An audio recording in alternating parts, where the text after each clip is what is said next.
Hey YouTube, what's up, what's down?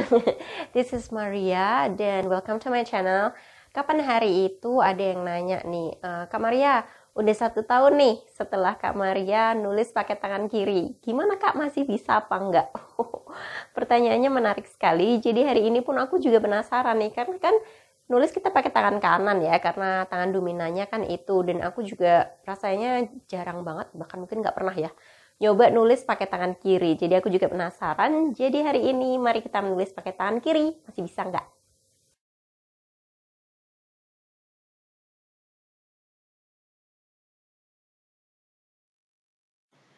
Tentu saja aku akan memakai notebookku ini dan aku akan pilih dulu nih mau pakai pena yang mana. Aku mau pakai yang jarang dipakai aja deh. Berarti yang ini adalah Daiso 2-in-1 pen gitu. Jadi yang di sebelahnya itu dia berupa stem. Aku jarang pakai karena dia selalu nembus ke halaman belakangnya. Dan kemudian yang bagian satunya itu penanya guys. Aku nggak tahu yang kayak gini nih disebutnya apa ya. Kalau aku bilangnya kayak pena boxy gitu. Kalau kalian orang tua pasti tahu sih boxy itu apaan. Oke, aku mau langsung aja mulai ya. Karena teks yang aku pilih ini benar-benar bagus, jadi selain aku akan ngomongin pengalamanku ketika aku menulis pakai tangan kiri, aku juga akan membahas sedikit tentang isi dari tulisan ini tuh apa gitu. Karena ini benar-benar menolongku di satu masa di tahun lalu kira-kira. Dan apakah hari ini juga masih relevan? Aku rasa ini akan relevan untuk kehidupan kita setiap saat sih. Jadi ya, I think I'm gonna talk about it too. Judulnya adalah The Four Agreements. Agreements dengan siapa? Tentu aja dengan diri kita sendiri. Nah, aduh, pengalamanku untuk pegang pena aja itu agak-agak susah guys. Terutama untuk memulai menggoreskan pertama kalinya, itu benar-benar kayak, ini gimana sih? I lost control, benar-benar aku nggak bisa ngontrol ya. Kayak gimana, seberapa, karena terutama ini penanya itu tuh dia karena basah, jadi aku ada sedikit ketakutan kalau dia itu nembus ke belakang. Tapi aku pikir ya udahlah, aku juga pilih yang halaman belakangnya itu masih kosong, jadi nggak mengganggu apapun yang ada di halaman sebelumnya. I mean, harapanku seperti itu sih. Nanti kita akan lihat ya setelah kita menyelesaikan The Four Agreements yang pertama. Untuk baris yang pertama dan kedua ini menurut aku masih lumayan lah bisa dibaca dan ya enggak terlalu yang gimana gitu ya. Cuman emang susah banget untuk bikin huruf serapi yang aku inginkan. Jadi masih kayak gemeter-gemeter gitu, terus kayak kita nggak berdiri tegak kayak lagi upacara, tapi kayak kita lagi ngedance gitu loh, melihat ke kanan, melihat ke kiri kayak gitu hurufnya. Ya mungkin hurufnya ini sambil mendengarkan K-pop. Jadinya dia goyang kanan kiri. Aduh, entah deh. Aku sendiri enggak berharap banyak ya, jadi karena udah ya 1 tahun lebih benar-benar nggak pernah nulis pakai tangan kiri, jadi ya hasilnya aku akan serahkan pada nanti. Aku tidak berharap tulisanku serapi apa kayak gitu. Tapi kalau misalnya kalian belum nonton nih perjalananku untuk bisa nulis tangan kiri, aku dari dulu suka sih dari zaman aku kecil coba-coba gitu. Tapi untuk benar-benar melatihnya itu aku lakukan tahun lalu, no, I can't remember ya actually apakah tahun lalu atau 2 tahun lalu, tapi aku akan kasih videonya di link di atas atau nanti juga akan aku kasih di description box. Kalian cek aja. Nah, sekarang mari kita masuk ke The Four Agreements. Jadi aku sendiri dapetin ini itu dari sebuah training yang aku ikutin tahun lalu. Dan ada 4 ya, ya iyalah The Four Agreement gitu loh Mar. Dan yang pertama ini adalah be impeccable with your word. Artinya adalah kita harus benar-benar mengucapkan apa yang sebenarnya kita inginkan gitu. Atau apa ya, jangan dibikin salah gitu loh, harus sempurna dengan apa yang kita ucapkan. Nah, yang pertama ini adalah speak with integrity. Jadi kita benar-benar berintegritas ketika kita berbicara. Jadi kita hanya mengucapkan apa yang benar-benar kita maksud gitu. Kayak misalnya nih, kita pengen bilang kalau teman kita itu kelihatan cantik sekali, tapi kita ngomongnya, "Cie, tumben lu kayak gitu." Ya itu menurutku nomor 1 nggak sopan ya. Nomor 2 juga pesan yang akan kita sampaikan ke dia itu nggak nyampe sebenarnya. Kita tinggal bilang aja, "Kamu cantik loh hari ini." Dan ya dimaksudkan untuk memang memuji dia, jangan untuk nyindir atau pingin ngalahin atau pingin apa gitu. Jadi benar-benar apa yang kalian maksud itu yang kalian ucapkan. Dan ada lagi nih, avoid using the word to speak against yourself or to gossip about others. Nah ini parah nih. Jadi kita jangan pernah ngomongin ke diri kita sendiri tentang diri kita sendiri sesuatu yang kita enggak pengen. Contoh, aku tuh orangnya males banget. Nah, ini bahaya nih, karena aku sering tuh ngomong kayak gitu, ya kan? Kalau kalian pengikut lama, kalian pasti tahu banget deh, aku tuh selalu menjelaskan bahwa aku tuh malas orangnya. Dan memang aku malas. Dan aku pernah nih punya kenalan gitu yang ngomong, nggak apa-apa Mar, kamu malas. Karena malasnya kamu itu bisa kamu atur. Dan aku bingung, kok bisa? Jadi kita bisa nih, malas untuk malas-malesan, malas untuk bohong, malas untuk bergosip. Jadi kita melakukan yang sebaliknya. Nah, kita atur aja seperti itu. Kemudian yang terakhir adalah use the power of your word in the direction of truth and love. Truth and love ya, bukan or. Jadi kita nggak bisa pilih. Nggak nembus dong. Iya, nembus ding dikit. Tapi nggak apa-apa, nggak masalah. Kita mau lanjut aja ke yang kedua. Tapi aku pengen bahas sedikit tentang yang tadi ya. Use the power of your word in the direction of truth and love. Aku tuh dulu guru kan, dan beberapa guru juga kadang suka milih-milih gitu kan, anak yang ini dia sayangin, yang itu nggak terlalu gitu. Nah buatku sendiri, semua anak itu haknya sama, jadi aku pasti akan memperlakukan mereka ya sama gitu.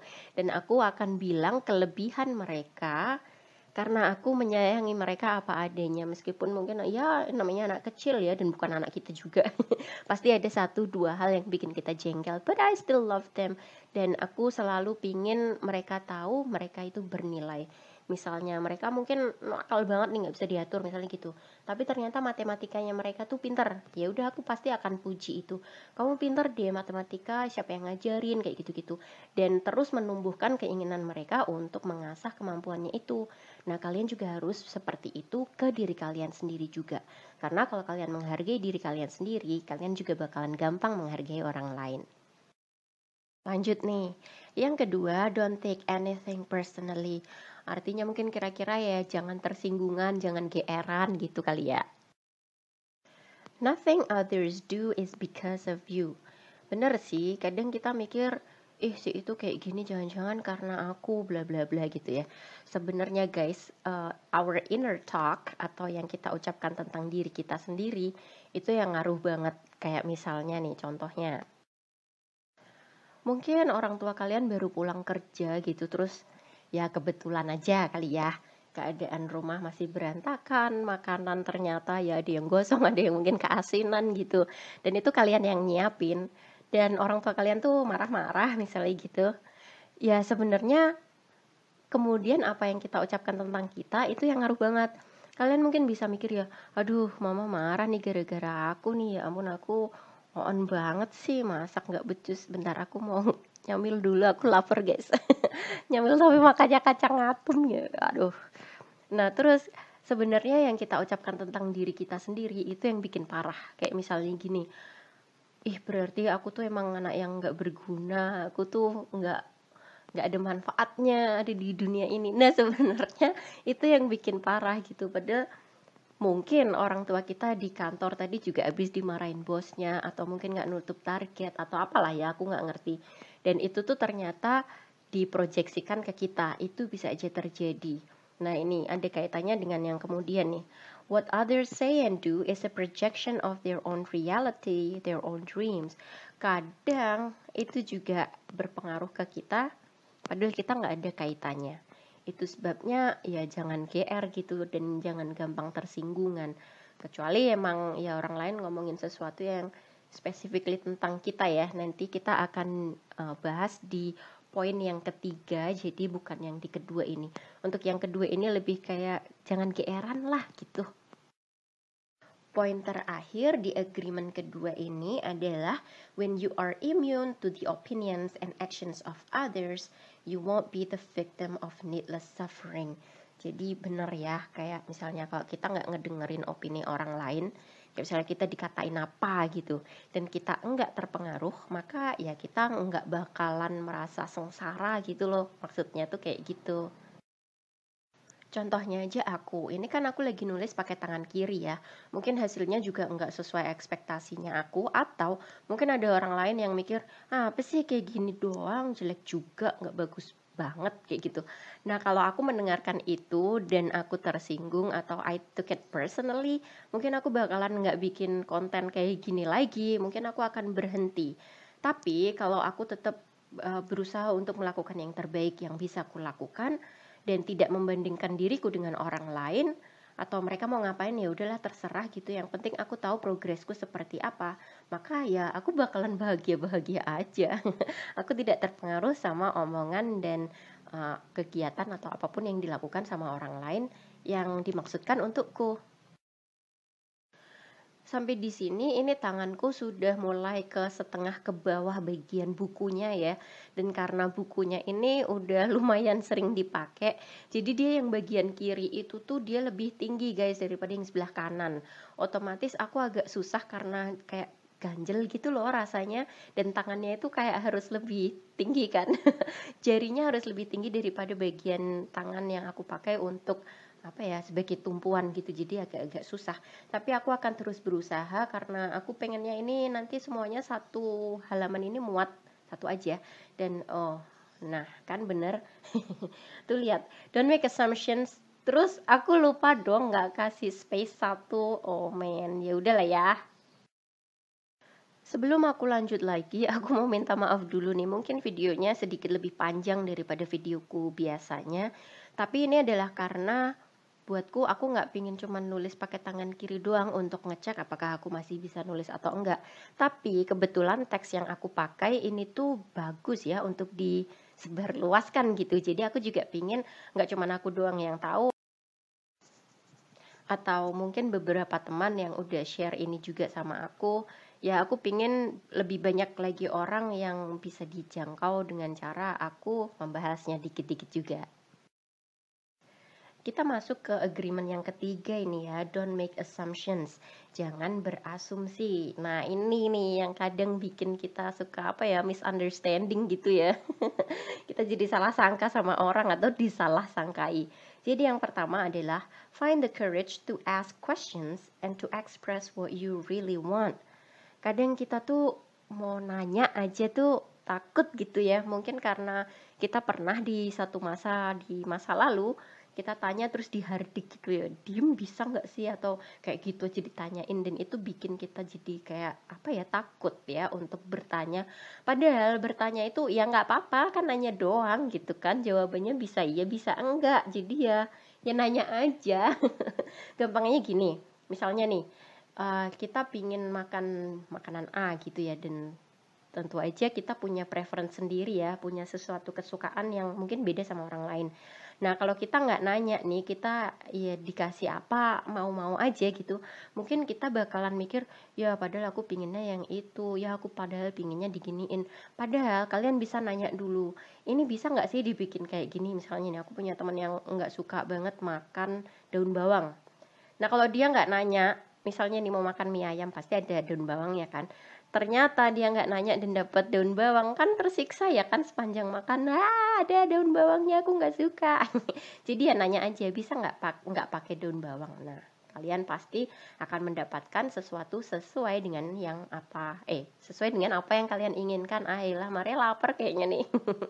Kemudian, communicate with others as clearly as you can to avoid misunderstandings and sadness and drama. Nah, penting nih. Jadi kayak gini loh, kayak misalnya kalian pingin mungkin kalian lagi kerja nih, tapi teman kalian pengen ngajakin jalan gitu. Nah, kalian kalau yang pertama kalian bakalan ya udah deh gitu, tapi kerjaan kalian nggak beres karena kalian ikut temen kalian jalan-jalan, atau kalian bilang enggak tapi tanpa penjelasan apa-apa, atau melengos doang atau nggak jawab. Nah itu bisa bikin misunderstanding antara kalian sama teman kalian. Kalian mendingan kayak gini, aku masih ada kerjaan nih, sebenarnya aku pingin ikut kalian, tapi kayaknya aku lebih prioritasin ini deh, kapan-kapan kalau mau jalan lagi aku diajakin ya kemungkinan besar aku bisa ikut untuk yang nextnya.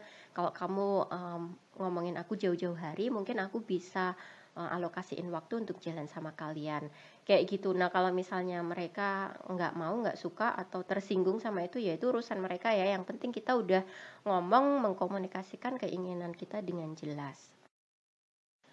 Ini sendiri sudah aku komunikasikan sama biasanya teman-teman deket aku ya. Kalian kalau mau ngajakin jalan tolong ngomong ke aku jauh-jauh hari ya, jadi aku bisa siapin tanggalnya gitu. Kadang soalnya kalau misalnya hari ini juga mau jalan terus jalan yuk mar gitu, aku biasanya nggak mau ikut guys, karena aku mungkin sudah punya sesuatu yang pengen aku lakukan sendiri gitu. Jadi daripada itu membuat hubunganku sama kawan-kawanku nggak baik, ya aku biasanya sih langsung aja nih, aku nggak bisa ya kayak gini gini gini. Ada lagi misalnya nomor HP nih, ini kan sesuatu yang privat ya, pribadi gitu. Misalnya nomor HP ku dikasih ke orang lain, itu juga aku nggak suka guys. Nah kalau aku misalnya bikin asumsi bahwa ini kenapa sih orang ini nggak suka sama aku, apa gimana sih nomorku dikasih ke orang gitu, aku bisa ngomong ke temanku bahwa kalau mau ngasih nomor HP-ku tolong tanya dulu ya. Itu pun juga aku lakukan kalau orang lain minta nomor HP-nya aku. Aku pasti bakalan bilang bentar ya. Karena aku akan chat dulu orang yang punya nomor HP, terus aku tanya, si ini minta nomormu, boleh dikasih atau enggak? Kalau orangnya bilang, oh boleh Mar, kasih aja, aku akan kasih nomornya. Tapi kalau misalnya enggak, ya aku enggak bakalan kasih nomornya guys. Seprivat itu nomor HP jadi ya. You do that, that's good. Yang keempat, agreement terakhir adalah always do your best. Bestnya kita, yang terbaiknya kita itu dari waktu ke waktu pasti bakalan berubah ya, beda gitu maksudnya. Kayak misalnya my best waktu nulis pakai tangan kiri tahun lalu di hari yang ke-30 karena aku melakukannya sebulan lebih guys. Jadi setelah sebulan itu tulisanku mungkin bagus banget ya untuk ukuran nggak pernah pakai tangan kiri, lalu tahu-tahu belajar pakai tangan kiri gitu. Jadi lumayan banget menurut aku. Tapi setelah aku enggak latihan selama 1 tahun, ya mungkin hasilnya kayak gini. Aku sempat kesusahan, ukurannya kadang gede-gede, kadang kecil-kecil kayak gitu. Tapi just do your best, always, always do that. Bahkan sebenarnya our best, jadi terbaiknya kita itu pun hasilnya bakalan berbeda-beda ketika kita lagi capek, dibandingkan dengan waktu kita udah istirahat dengan cukup. Jadi ya always do your best aja. Under any circumstance, simply do your best and you will avoid self-judgment, self-abuse, and regret. Nah, ini bagus banget sih. Jadi mau kondisi apapun, kita harus selalu melakukan yang terbaik. Nah, dengan kayak gini, kita akan terhindar dari self-judgment gitu. Kayak misalnya kita tahu dong waktu kita melakukan dengan teledor sama pas kita benar-benar melakukannya dengan baik ya kan. Kita pasti tahu. Dan kita bisa menghakimi diri kita gitu. Kamu sih nggak betulan bikinnya. Ya kan bisa aja kayak gitu. Atau self-abuse. Ini anak ya udah melakukan berkali-kali kok ya nggak bisa-bisa sih kayak gitu. Itu adalah self abuse gitu. Padahal kita tahu kalau kita melakukan yang terbaik, ya udah nggak apa-apa gitu. It was my best at that time. Jadi waktu itu ini sudah yang terbaik. Kalau kita tahu, kita sadar melakukan yang terbaiknya, kita nggak bakalan ngebully diri kita sendiri untuk ngomongin bahwa kita tuh nggak bisa atau kita emang nggak becus kayak gitu. Nggak bakalan kayak gitu guys, tapi kita bakalan tetap menghargai usaha kita karena kita tahu kita lakukan yang terbaik. Nah yang terakhir adalah regret. Aku tuh lagi nonton MasterChef ya, dan di MasterChef itu kan mereka ada tagline-nya, jadilah pemenang di setiap tantangan, iya kan? Buat aku itu pun bisa terapkan di kehidupan sehari-hari gitu. Kayak misalnya, ini contoh aja ya, semalam itu yang aku tonton adalah ada kontestan yang dia nggak pernah masuk pressure test sebelumnya, dan waktu dia ternyata keluar pun nggak lagi pressure test guys. Bener-bener kayak jedang gitu, tahu-tahu aja hasilnya dia nggak baik dan dia harus keluar. Itu pasti kan nyesel banget ya. Padahal ya kita udah melakukan yang terbaik, mungkin terbaiknya dia saat itu Tapi ya mungkin juga ada sesuatu hal yang bikin dia akhirnya nggak layak untuk berada di kontes tersebut. So yeah, just do your best. Bahkan ketika akhirnya kalian mesti keluar dari sebuah kontestasi pun, ya udah nggak apa-apa. It was your best. Kita bisa coba lagi, coba lagi. Bagaimana dengan tulisanku ini? Apakah ini juga the best that I can do? Ya, aku bisa bilang this is not my best, tapi aku berusaha banget guys. Ternyata tuh ada kayak gemeter-gemeternya gitu. Terutama kalau misalnya pas bikin hurufnya tuh kayak misalnya ya, aku tuh suka banget bikin O yang bener-bener bulat. Jadi kalau pas huruf O ku itu kayak penyok, kayak onde-onde yang udah kepenyet gitu ya. Aku sedih banget guys, jadinya ya maybe it's not my best but it's my best at that time. Nah, tulisannya sudah selesai. Aku ingat aku punya stiker ini dan warnanya itu kayaknya senada seirama sama warna dari pena yang aku pakai hari ini. Jadi aku mau hias-hias aja supaya ya lumayan imut lah ya. Kapan hari aku bikin juga pakai pena ini, tapi terus aku kasih hiasannya warna biru gitu supaya kontras. Kalau kalian pengen nonton, ini aku kasih linknya. Dan setelahnya aku masih kasih hiasan-hiasan lagi supaya lebih rame, seperti pasar malam. Kalian tahu nggak pasar malam tuh apaan? Jangan-jangan aku doang yang tahu nih. Nah, ini dia hasilnya. Aku cukup puas sih sebenarnya sama ini, tapi I know I can do better than this. Mungkin ada baiknya aku belajar lagi kali ya, karena ini amat sangat membantu, terutama kalau pas tangan kanannya capek. Okay, well, thank you so much for watching, and thank you for subscribing and liking and sharing. I'll see you again in my next video. Bye guys, be a better version of yourself.